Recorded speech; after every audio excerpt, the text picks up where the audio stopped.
Fala galera, beleza? Bem-vindos ao canal O Gerador de Riqueza. Felipe aqui, espero que todos estejam muito bem. Então falaremos hoje, um pouquinho sobre Semin fazendo alta aí nas últimas semanas, avanço também por parte da Cielo em relação ao resultado e também anúncio do Faz-me Rir 007 por ação. Já tinha sido bola meio que cantada aqui no canal há um pouco mais aí de 2, 3 semanas, tinha feito um vídeo aqui sobre. Então, vamos lá, né? Prejuízo em Aura e Energia, falaremos um pouco sobre isso. Semin, pessoal, né, é aquela velha história, né, do minério de ferro. Ontem eu até comentei aqui, você tem uma alta no minério de ferro e o mercado ele também ele está com uma expectativa muito boa em relação a essa mineração, sobre o preço do minério de ferro nesses 3 meses agora, até setembro, incluindo setembro, no qual deve trazer um preço mais alto e um volume de vendas mais alto para o exterior, né? Então, com isso, o mercado ele tem essa perspectiva mais positiva e também uma perspectiva de anúncio de dividendos com iminência aí no curto prazo, né? Sobre transmissão paulista, hoje nós tivemos também a call de resultados com os diretores e tivemos também uma divulgação de fato relevante, que eu vou falar logo adiante, sobre os dividendos, e a CIFO da ISA-CTEP voltou a reforçar, né, o interesse em fazer a distribuição até o final do ano, 75% do lucro líquido regulatório. Um comentário interessante de um investidor que estava falando aqui sobre, já que a Eletrobras, né, meio que de maneira oficial, irá revender, iniciar a revenda de suas ações que detém na ISA-CTEP, não faz realmente nenhum sentido anunciar dividendos agora, né? Então você anuncia agora e o seu antigo acionista, né, aproveita ainda esse dividendo. Então, nesse sentido, é bem comum ou bem provável que eles vão anunciar depois da oferta. Quem vendeu junto com a Eletrobras acaba perdendo aí o dividendo, né? Então, eu também acredito nesse pensamento, né? Sobre Caixa Seguridade, 10,82 vai ficando interessante, espero ela aí em preços até melhores, com resultados próximos, resultados devem vir com números excelentes, mas o mercado está precificando aí o curto prazo, a questão do pós-dividendos e também a questão é, política, né, no curto prazo. Vamos aproveitando. Tomara que o mercado continue batendo bastante, né, meio que nessa correção aí de curto prazo. Irani, o mercado também não gostou, pelo menos em reação, né, a percepção é essa, porém, queda de 2%, dividendo em eminência de 0,22 por ação. Como eu detalhei aqui ontem, quando anunciar, normalmente eles elevam a cotação lá para cima. E falaremos também sobre Cielo e Auren Energia logo adiante, né? ISA-CTEP não comentou possível saída da Eletrobras, mas foi comentado, né, investimentos que podem chegar à marca de 15 bilhões, sendo 5 bilhões simplesmente no reforço e melhorias aí nos próximos 5 anos, e também um CAPEX de 10 bilhões contratados para a empresa aumentar a sua quilometragem, né, e também RAP, quilometragem distância em linha de transmissão, renovando também as que possui, e também RAP vencendo novos leilões, colocando leilões, colocando ativos que já têm em operação para rodar, né? E garantindo os proventos nessa reta final do ano, será, né, como foi defendido pela Cariza Cristal, CFO da companhia, até o final do ano, ou seja, até dezembro, 75%. Aí está a fala dela, né? Para esse ano, a empresa pretende sim fazer uma divulgação de proventos agora no mês de dezembro, ou seja, pós-venda da Eletrobras, como eu falei, reforçando, seguindo a nossa atual prática de dividendo de pagar no mínimo 75% do lucro líquido regulatório. O endividamento, pessoal, prestem atenção que vai ficar superior a 3 vezes, mesmo que se você for computar lá o quarto trimestre de 2023, mas já será superior a 3 vezes, tá? Então prestem atenção nesse fator. Nós tivemos aí, né, a questão do fato relevante, no qual, né, é defensivo, né, sobre o engajamento da venda por parte da Eletrobras, meio que basicamente dando aí, né, o braço a torcer, meio que já se tornando uma bola cantada também. Agora sobre Cielo, né, Cielo nós tivemos o anúncio do Faz-me Rir e, né, 191 milhões, 006 por ação em juros sobre capital próprio. Esse valor descontando aí, né, cai um centavo, descontando os 15% de imposto retido na fonte, pagos no dia 23 de novembro, tá? E você tem que ter ação no dia 7 de novembro para fazer jus direito, né? Ou seja, você tem que ter ação no dia 7. Se tiver no dia 8 e vendeu, né? Então já é ex-dividendos, não adianta, né? Então, dia 7 tem que ter as ações. Se vendeu no dia 6 também, não adianta, não irá receber, tem que ter no dia 7 a sua posição. E o mercado hoje chegou a dar oportunidade ali nos 3,45 para Cielo, até onde eu acompanhei. Falaremos agora dos resultados.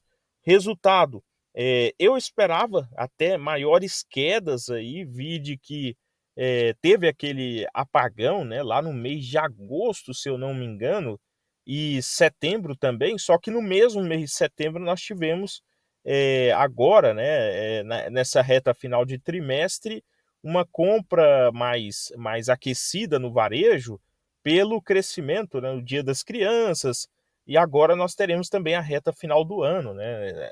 Para o varejo é o melhor semestre. Então, tivemos aí o consolidado só no terceiro trimestre, cerca de mais de 2 bilhões e 600 milhões de receita operacional líquida. Detalhe, pessoal, Cateno, um pouco mais de 1 bi aí, né? Já sendo praticamente quase 40% do resultado da Cielo, né? E enquanto a Cielo, a receita operacional líquida caiu 4%, a receita operacional líquida da Cateno subiu 4%. Ou seja, nós vemos que Cateno vai ficando cada vez mais importante nesse portfólio aqui, né? Em relação ao EBITDA, nós tivemos uma margem EBITDA de 37%, parecido com o terceiro trimestre de 2022, com variação aí, um pouco, né, um pouco mais de 1% de variação, 0,3 trimestre a trimestre, e em relação ao consolidado, 1%, né? Enquanto isso, Cateno variou positivo o EBITDA em 9%.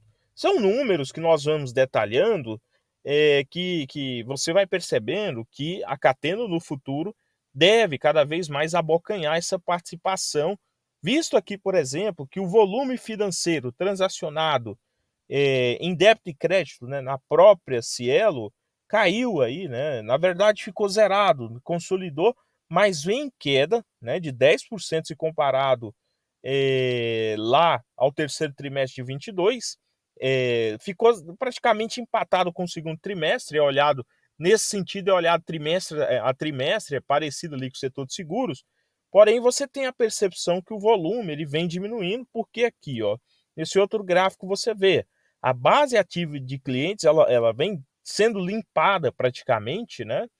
Vem sendo limpada, e a empresa ela não tem conseguido aumentar o volume financeiro, né? Então, transacionado na mesma parcela que ela vai perdendo esses clientes. O que ela tem que fazer? Melhorar a questão dos produtos de prazo, né? Então, ela vender fazendo antecipação e ganhar dinheiro com isso, né? E também melhorando a parceria com quem vai ficando nessa base de clientes, né? Em relação ao lucro líquido, nós tivemos também um lucro líquido recorrente totalizando 336 milhões, tá? E respondendo aí por 74% do resultado consolidado, enquanto nós tivemos aí boa parte, né, desse lucro caindo em comparação com o segundo trimestre, uma queda de 10%, era esperado mais. Em relação a Cateno, nós tivemos, aqui no próximo slide, nós tivemos um lucro na casa de um pouco mais de 286 milhões para a Cateno, também sendo responsabilizada, né. Nós vemos aqui, eu gostaria de mostrar, a questão do desempenho financeiro da Cateno, né. Nós vemos aqui uma receita que vai se tornando cada vez mais importante, né, perante, ao grupo em si, né. Você tem boa parte dessa receita de vindo da Ourocard, Banco do Brasil, e também, de serviços prestados para o serviço público, né. Então ela faz, toda essa gama de serviços digitais, parecido com o que a Valide, faz, parecido com o que outras empresas do segmento também faz, né. Então, é um negócio que, na minha visão, nos próximos trimestres deverá ser, aí muito importante. E vem aumentando o lucro, né, se comparado com o terceiro trimestre de 22, entregou 286 milhões de lucro e um aumento de 10%. E tem gerado caixa também, né, através aí dessa boa estratégia. Por último, falaremos do resultado da Auren Energia. O pessoal viu o resultado de Auren Energia e tomou um susto, né, o que aconteceu com o prejuízo, né. Então, basicamente, ela teve um custo com os impostos através do valor que ela teve de ressarcimento, né, da usina, recentemente ontem, na verdade, ela divulgou isso, da usina de Três Irmãos, se eu não me engano agora o nome, porém ela teve que devolver, né, deduzir isso de impostos e claramente, sendo um valor que tem efeito caixa, ela tomou esse prejuízo, mas é momentâneo, é coisa de trimestre. Isso, pelo contrário, a empresa ela está nesse momento muito bem, financeiramente, né. Receita aí, em alta, na verdade, né, alta de 4% nos 9 meses, 5% em comparação trimestre a trimestre. Você vê o EBITDA também, que seria o outro número, nos 9 meses de 14%. No terceiro trimestre não foi muito bom, até porque o mercado de energia nesse terceiro trimestre, os preços, né, variaram bastante, principalmente, para quem, teve aí uma resolutiva de pegar e revender, né, você tem os níveis de reservatórios mais altos, então isso impacta também.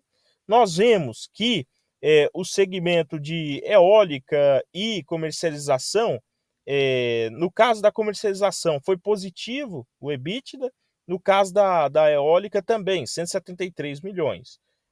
Conseguiram mesmo assim fechar, as duas no lucro, porém a operação na empresa em si, né, da empresa em si, em prejuízo. O mercado deve bater bastante, prejuízo líquido aí na casa de 425 milhões para os 9 meses e um pouco mais aí de 838 milhões para o terceiro trimestre. Em relação, você percebe aqui do que aconteceu, olhando o fluxo de caixa livre, né, negativo em 1,380 bi. Se você for olhar, quase 900 milhões foram pagos só em impostos, né. Então, tirando isso, podemos dizer que a empresa poderia dar lucro, né.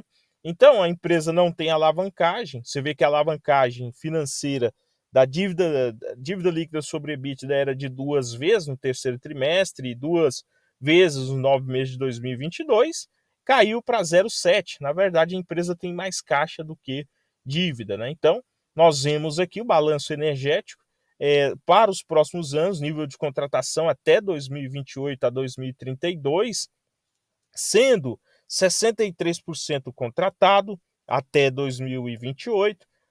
Para 2025 você tem também, né, 91 e 93% contratado. Há, né, um certo requisito do segmento, mesmo assim a empresa, na minha avaliação, deve fazer o anúncio de dividendos agora nessa reta final do ano em dezembro. Vamos acompanhando de perto. Só vou encerrar esse vídeo por aqui. A postagem dele será um pouco mais tarde hoje, por um motivo excepcional, mas não representa uma simples recomendação de compra ou venda de ativos. Inscreva-se, compartilhe, curta. No mais, desejo a todos vocês bons aportes e até o próximo.